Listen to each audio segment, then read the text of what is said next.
ताम झाम और ये सब इतना मतलब सोशल सोशल हम लोग नहीं है, हम लोग उनके जैसे हैं कि हम लोग काम करना चाहते हैं। जैसे पहले महिलाओं को पढ़ने नहीं दिया जाता था और घर से बाहर भी निकलने की इजाज़त नहीं थी, फिर उन्होंने पढ़ाई की, आगे बढ़ा जैसे, उसके लिए तो उनके ही नक्शे कदम पे चलना ज़्यादा अच्छा है। और आज तो महिलाएं बहुत ही आगे हैं पढ़ाई लिखाई के मामले में भी। आप अपना भविष्य तो नहीं बदल सकते, लेकिन आप अपनी आदतों को सुधार सकते हैं। और अगर आप अपनी आदतों को सुधार लेते हैं तो वह आपके भविष्य को सुधार देगा। अभी हमारी उपस्थिति MNB मेमोरियल स्नातकोत्तर महाविद्यालय में हुई है और यहाँ हमारी उपस्थिति इसलिए हुई है, बच्चों से विशेष लगाव है हमारा और बच्चों का निमंत्रण भी था और बच्चों के तरफ से हमको बुलाया गया कि आप आइए और ज़रा हमारे कार्यक्रम को आप दिखाइए, ताकि यह कार्यक्रम जो है वो आने वाली पीढ़ी भी सीखे उससे कि स्काउट के कार्यक्रम होते कैसे हैं, स्काउट के कार्यक्रम में क्या क्या सिखाया जाता है और स्काउट का कार्यक्रम के पीछे उद्देश्य क्या है। ये सारी बातें हम उन बच्चों से ही समझने की कोशिश करेंगे। इस महाविद्यालय के कैंपस में देखिए आप, कैंप लगे हुए हैं और वो स्काउट के बच्चे, उनको ट्रेनिंग दी जाती है, उनको सिखाया जाता है कि जब आप प्रकृति के साथ कहीं पे आप शिविर लगाते हैं, कहीं पे आप बाहर जाते हैं तो कौन कौन सी सुविधाएं, कौन कौन सी व्यवस्थाएं जो है आप करेंगे और किस तरीके से आप अपने आप को स्थापित कर सकते हैं अगर कोई विशेष परिस्थिति आ जाए। इन बच्चों को सिखाया जाता है कि अगर कोई विशेष परिस्थिति आ जाए तो उस विशेष परिस्थिति में आप अपने आप को कैसे नियंत्रण करेंगे, कैसे अपने आप को मैनेज करेंगे। सारी बच्चियों का कैंप आप देख सकते हैं, यहाँ पे 5 कैंप लगे हुए हैं और इन बच्चियों से भी हम समझने की कोशिश करेंगे कि आखिर आपने जो 2 सालों का B.Ed का पाठ्यक्रम जो पूरा किया है, उस पाठ्यक्रम के बाद एक अनुशासन के रूप में ये कहा जाए कि एक अनुशासित शिक्षा जो है वो यहाँ पे अनुशासित ट्रेनिंग जो है बच्चों को दी जाती है और आने वाले कल के लिए ये बच्चे जो हैं भारत का भविष्य निर्धारित करेंगे और यही वो बच्चे हैं जो आने वाली नई पीढ़ी को गढ़ेंगे ताकि भारत जो है वो 2047 तक विकसित भारत बन सके। अब हम बच्चों से समझने की कोशिश करेंगे कि ये बच्चे जो है यहाँ पे अपना जो कैंप लगाए हुए हैं, इस कैंप के पीछे का उद्देश्य क्या है और इस कैंप में क्या क्या चीज़ें इन लोगों को सिखाई गई और यह जो प्रशिक्षण दिया गया इन लोगों को वह वास्तव में क्या लाभदायक है। मेरा नाम श्वेता कुमारी है और मैं इस महाविद्यालय की छात्रा हूँ। मेरे महाविद्यालय का नाम MNB मेमोरियल महिला महाविद्यालय नसीरपुर मठ कोटवा नारायणपुर है और मैं इस महाविद्यालय की छात्रा हूँ, B.Ed की छात्रा हूँ और यहाँ मैं 5 दिनों से स्काउट और गाइड की प्रशिक्षण ले रही हूँ। तो यहाँ स्काउट गाइड में हम लोगों ने ये टोली बनाई है, चूँकि स्काउट गाइड में सिखाया गया है कि गाइड मितव्ययी होते हैं, तो उसी के अनुसार हमने अपना ये टोली का नाम निर्धारित किया है और ये कैंप बनाया हुआ है मितव्ययिता के आइए जरा इनकी टोली को भी देखा जाए। यहाँ पे आपने प्रवेश द्वार बनाया हुआ है तो हम चाहेंगे कि आप ही पहले प्रवेश करिए। चलिए, अब ये बताइए, जैसे ही आप प्रवेश करती हैं महारानी पद्मावती ये लिखा हुआ है, इसके बारे में ज़रा बताइए। हाँ, आप बताइए। महारानी पद्मावती सिंहल देश की राजकुमारी थी और ये इनका शादी हुआ था मेवाड़ के राजा राजपूताना जो थे, ये रतन सिंह से उनका शादी हुआ था और अलाउद्दीन खिलजी जलालुद्दीन को पराजित करके और दिल्ली पर आक्रमण करके और वो राजा वहाँ का बना था। इनकी सुंदरता को देख करके पद्मावती बहुत सुंदर थी और साहसी थी और बहुत हिम्मत वाली थी। इनकी सुंदरता को देखकर वो मोहित हो गया था, जिससे वो आक्रमण करने के लिए सोचा। पहले तो कई बार आक्रमण किया, उसके बाद उन लोगों ने आक्रमण करते करते फिर उन्होंने बहुत युद्ध किया। राजा रतन सिंह भी शहीद हो गए। उसके बाद इन्होंने अपनी सेनाओं को, महिलाओं को अपना गठित करके और उसके बाद अपने राजमहल में ही कहा कि यहाँ भी एक युद्ध होगा, हम राजपूतानी घराने में भी एक युद्ध होगा, इस अखाड़े में भी, इस आंगन में भी एक युद्ध होगा। और उन्होंने अंतिम में ये परिणाम निकला उनका अंतिम में कि उन्होंने अपना जौहर कर दिया। तो इस प्रकार हम देखते हैं कि महिला सशक्तिकरण का परिचय देते हुए उन्होंने महान महिलाओं को दिखाया है कि महिला कभी कमज़ोर नहीं है। उनकी पति की शहीद भी हो गए थे रतन सिंह, फिर भी उन्होंने हार नहीं मानी। चलिए, ये तो था आपने जो महारानी पद्मावती के नाम पे इस अपने शिविर का नाम रखा हुआ है। जी। उसके बाद हम जरा समझने की कोशिश करेंगे कि ये जो आप लोगों का पूरा जो यहाँ अंदर कार्यक्रम किया गया है, हाँ हाँ जैसे यहाँ पे मान लीजिए आप अध्ययन कक्ष लिखी हुई हैं, जी। वहाँ शयन कक्ष लिखा हुआ है, पूजा गृह लिखा हुआ है यहाँ और अतिथि गृह अतिथि गेस्ट गृह लिखा हुआ है। हाँ तो ये बताइए कि ये कैंप आप लोग लगाइएगा कहाँ, माने कहाँ आपको सिखाया गया है कि इस तरीके का कैंप कहाँ लगता है? इस तरह का कैंप वहीं हम लगा सकते हैं जहाँ भूकंप आपातकालीन स्थिति हो या दुर्घटनाग्रस्त हो, जहाँ हमको अति आवश्यकता हो, तो वहाँ पर ये कैंप अनिवार्य रूप से लगाया जा सकता है। ये अस्थायी कैंप का प्रशिक्षण इनको दिया गया है कि अगर कोई अनहोनी होती है, कोई प्राकृतिक आपदा आती है, तो उस प्राकृतिक आपदा के समय आप इस तरीके का एक अस्थायी निवास जो है वो अपने लिए या अपने समाज के लिए भी तैयार कर सकते हैं। एक दूसरा कैंप यहाँ लगा हुआ है और उसके बारे में भी हम समझेंगे कि आप लोगों ने जो इस तरीके का एक भव्य और दिव्य कैंप लगाया हुआ है, तो वास्तव में इसका प्रयोग कहाँ आप लोग करिएगा? आपात स्थिति में करेंगे, मुश्किल वक्त में हम इसका उपयोग करेंगे। जब कहीं ऐसे हमें सिचुएशन से गुजरना पड़ेगा तो हम अपना टेंट लगाकर, अपना शिविर बनाकर उसमें अपना घर के जैसा सारा माहौल उसमें रखेंगे। स्काउट का मतलब क्या होता है? स्काउट का मतलब होता है कि हम लोगों को ट्रेन किया जाता है कि कभी विपरीत स्थिति में आए तो हम अपने आप को ट्रेन होकर उस चीज़ का सामना कर पाए। जी, बहुत बढ़िया। और इस कैंप का नाम रखा गया है सरोजनी नायडू टोली। अगले कैंप पे हम चलेंगे और नमस्कार सर। ये वही बच्चियां हैं, इन्हीं में से कोई एक बच्ची जो है सुनीता विलियम्स बनेगी आने वाले कल को। थोड़ा सा ये बताइए कि आपने बीएड का कोर्स जो है वो कंप्लीट कर लिया, 2 सालों का बीएड आपने कर लिया, तो अगर आपसे कहा जाए कि इन 2 वर्षों में आपने क्या सीखा? मैंने बहुत कुछ सीखा। मतलब हम लोग बहुत लड़कियों को बीएड करने की भी छूट नहीं है, ग्रेजुएशन तक मिलता ही नहीं है, बीएड तो दूर की बात है। हमें मिला, मैं बहुत खुश हूँ। मैं ये सीखी कि मैं घर से बाहर निकल सकती हूँ, अकेले भी जा सकती हूँ। यहाँ मैंने स्काउट सीखा, दोस्तों से मिली, काफ़ी कुछ मेरे को एक्सपीरियंस हुआ यहाँ आके।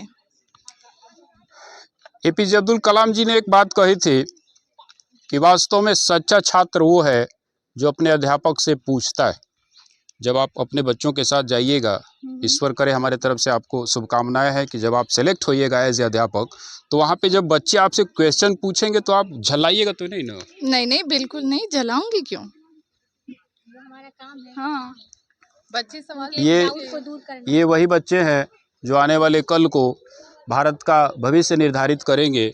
और मान लीजिए कोई बच्चा आपसे पूछ दिया, उसको आप बार बार समझा रही हैं, फिर भी वो नहीं समझ पा रहा, फिर क्या करिएगा?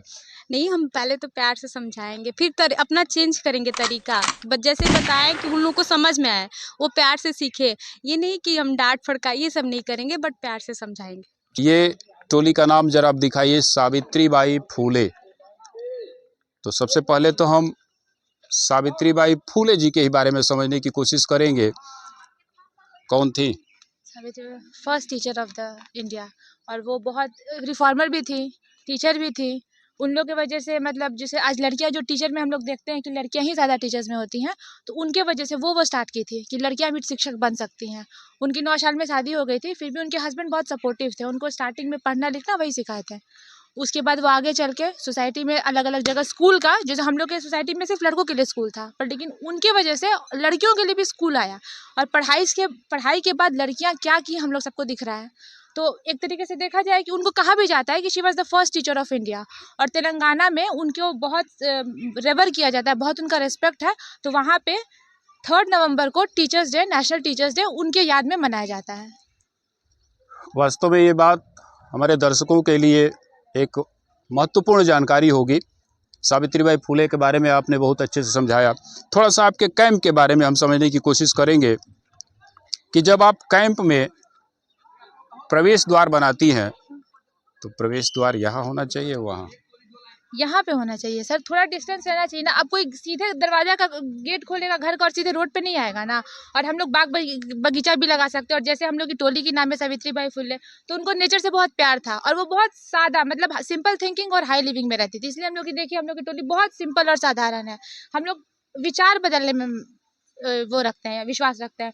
ताम झाम और ये सब इतना मतलब सोशल हम लोग नहीं है, हम लोग उनके जैसे हैं कि हम लोग काम करना चाहते हैं। Action speak louder than words. तो हम लोग का एक्शन है, वही हम लोग के रिप्रेजेंटेटिव, हम लोग का जो थॉट प्रोसेस है सावित्री भाई, तो देखिए वैसे ही बनाए। जैसे वो सिंपल सादा थी, पढ़ाई लिखाई में ध्यान देती थी, तो हम लोग भी वैसे उनके ही आइडियाज पे हम लोग चल रहे हैं। सिंपल सादा और उच्च विचार, यही हम लोग का सोच है। वास्तव में सिंपल सादा और उच्च विचार सावित्रीबाई फूले के बारे में आपने बहुत अच्छे से बताया, थैंक यू। और हमारे तरफ से आपको और आपकी पूरी टीम को ढेर सारी शुभकामनाएं। भविष्य में आप लोग सफल होइए। तो हम पूछ ही रहे थे कि सावित्रीबाई फूले के बारे में ज़रा बताइए। तब तक आप देखिए ये कौन है और किस रूप में आई हुई हैं, इनके मुंह से हम लोग खुद समझने की कोशिश करेंगे। सावित्रीबाई फूले का जन्म 3 जनवरी 1831 को हुआ था और उनकी मृत्यु 10 मार्च 1897 में हुई थी। वो पढ़ाई के लिए जो रिफॉर्मर थे उसके लिए बहुत आगे बढ़ी। पहली शिक्षिका थी, जैसे हम बोलते हैं सावित्रीबाई फूले, और उन्होंने महिलाओं के लिए पढ़ाई और समाज में बहुत ज़्यादा प्रेरित किया। आपने बीएड का कोर्स जो है वो कंप्लीट कर लिया। जब आप समाज में जाइएगा तो सावित्रीबाई फूले के आदर्शों पर ही चलिएगा या अपना कोई आदर्श नया गढ़िएगा? सावित्रीबाई फूले के आदर्श पे ही चलूँगी कि वो पढ़ाई के लिए जो रिफॉर्मर की थी, जो उन्होंने नए नए चीज़ लाए थे। जैसे पहले महिलाओं को पढ़ने नहीं दिया जाता था और घर से बाहर भी निकलने की इजाज़त नहीं थी, फिर उन्होंने पढ़ाई की, आगे बढ़ा। महिलाएं हर चीज़ में आगे हैं। एक अपने ही भारतीय मूल की नारी सुनीता विलियम्स, जो गई थी कुछ हफ्तों के लिए, लेकिन महीनों उस अंतरिक्ष में रही। ऐसे जगह पे रही जहां उसको पता था कि अब हम शायद वापस धरती पे नहीं जा पाएंगे। तो आपके अंदर भी उतना हिम्मत है? उतनी हिम्मत तो नहीं, लेकिन जरूर करूंगी कि अंतरिक्ष में जाऊं। चलिए, हमारे तरफ से आपको ढेर सारी शुभकामनाएं, आपके पूरे टीम को ढेर सारी शुभकामनाएं। आप लोग आने वाले कल में भारत का भविष्य निर्धारित करिए, और ऐसे ही आप लोग उन बच्चों को भी सिखाइएगा जो कि आने वाले समय में आपसे पढ़ने वाले हैं। अगर आप बच्चों के सामने हल्का फुल्का क्वेश्चन करिएगा तो बच्चे उसको सोचते हैं कि बहुत नासमझ अध्यापक है, लेकिन हम यहाँ पे बच्चों को फंसाने की कोशिश करेंगे, क्योंकि यही बच्चे जो हैं आगे भारत का निर्धारण करेंगे।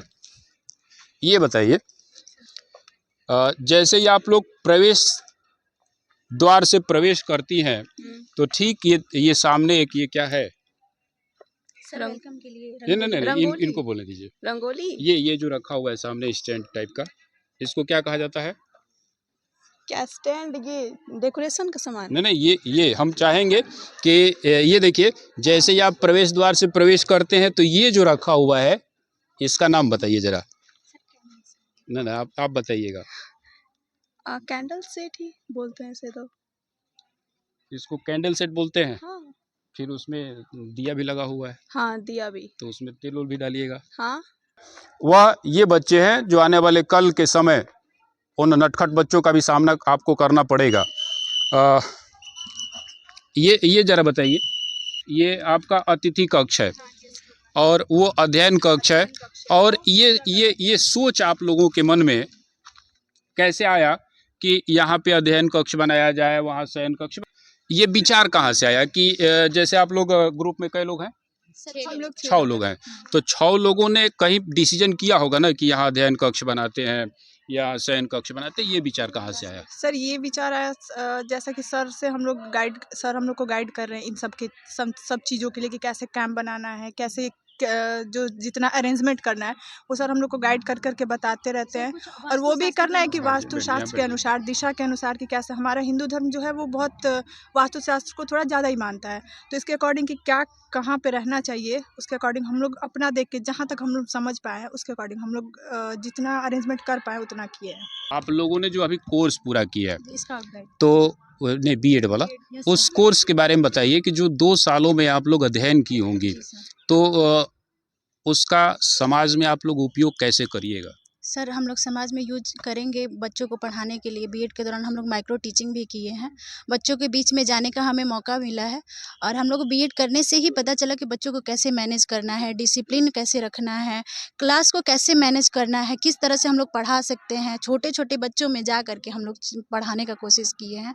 तो ये सब हम लोग को बीएड के दौरान ही पता चला है। कहाँ से आप आई हैं? सर हम तो मेरा यूपी में मायके है और ससुराल बिहार में है, तो हम शादी हो दोनों गई? जगह से बिलोंग करते शादी हैं। हो गई है जी सर। तो शादी के बावजूद जी बहुत सारी परेशानियां आती होंगी, जी जी कैसे मैनेज करती हैं? सर हो जाता है। परिवार अच्छा है तो सब कुछ हो जाता है। साथ में मतलब वो लोग सहयोग देते हैं तो सब हो जाता है। कहीं ये तो नहीं ना कहा जाता है कि बेटी हैं अब बाहर कैसे नहीं जाइएगा? नहीं, हमारे यहाँ कुछ रोक नहीं है। आप जो पढ़ना चाहे, जैसे करना चाहे, सब छूट है आपको। अपना बदलता हुआ भारत है और इस बेटी को इसके ससुराल के लोगों ने कहा कि आपको जो पढ़ाई करना है पढ़ाई करिए। ये एक लाइन जो है उनके लिए मैं टैग करना चाहूँगा यहाँ पे कि वो ससुराल के लोग जो ये कहते हैं कि तुम अपने कदम को बाहर नहीं निकालोगे, सीखो ज़रा। इनके ससुराल के लोगों से आप लोग भी सीखिए और देखिए कि अगर ये बेटी जब आगे पढ़ेगी तो ससुराल की भी दशा को सुधारेगी। इस कैंप के सामने देखिए एक गेटअप है, एक लड़की खड़ी है। इनका जो ये रूप है, इस रूप के बारे में ज़रा हम समझेंगे कि आपने ये कौन सा गेटअप जो है वो लिया हुआ है। जी ये रूप रानी अवंतीबाई का है। अवंतीबाई लोधी जो कि रामगढ़ के राजकुमार विक्रमादित्य से शादी की थी, जो कि थोड़े कमज़ोर शारीरिक रूप से होने के कारण उनकी मृत्यु पहले हो गई थी। वो विधवा हो गई तो उस समय अंग्रेज़ों का ज़माना था। अंग्रेज़ उनके गद्दी पे आक्रमण करना चाहे और वो अपनी बचाव में उतरी और पहली ये वीरांगना थी जो कि महिला वीरांगना जो कि शहीद हुई अंग्रेज़ों के खिलाफ लड़ते लड़ते। तो आप लोगों को बीएड का ट्रेनिंग दिया गया। जी ये फिर बहुत सारी शिक्षिकाएं आपके माने पढ़ाई गई होंगे आपके सिलेबस में, जी तो उनका आपने क्यों नहीं रूप लिया? क्यों महारानी और वीरांगना का रूप आपने ले क्योंकि लिया? ये वीरांगना का ही लेना था। वीरांगना का ही कोई एक वीरांगना को ही हमारे जो टीचर है वो बोले कि कोई भी महिला वीरांगना को अपने आदर्श के रूप में लो। ये हमारी प्रस्तुति थी, हमारा कोशिश था, हमारा प्रयास था कि उन बच्चियों को सपोर्ट किया जाए, उन बच्चियों को दिखाया जाए जो बच्चियां 2 वर्षों के कठिन परिश्रम के बाद, कठिन मेहनत के बाद शिक्षक बनने जा रही हैं। और अभी हमारी उपस्थिति एमएनबी मेमोरियल स्नातकोत्तर महाविद्यालय में हुई है, कोटवा नारायणपुर नसीरपुर मठ में। और हमारे पीछे आप जो कैंप देख रहे थे, इन कैंप के बारे में हमने विधिवत समझने की कोशिश की। ये कैंप जो है वो स्काउट के बच्चों द्वारा लगाया गया है। इनको कितने दिन का आप लोगों का कई दिवसीय ट्रेनिंग है? 5 दिवसीय। 5 दिवसीय। स्काउट आज अंतिम दिन है। हाँ स्काउट का ये आज अच्छा, अंतिम है। स्काउट का आज अंतिम दिन है।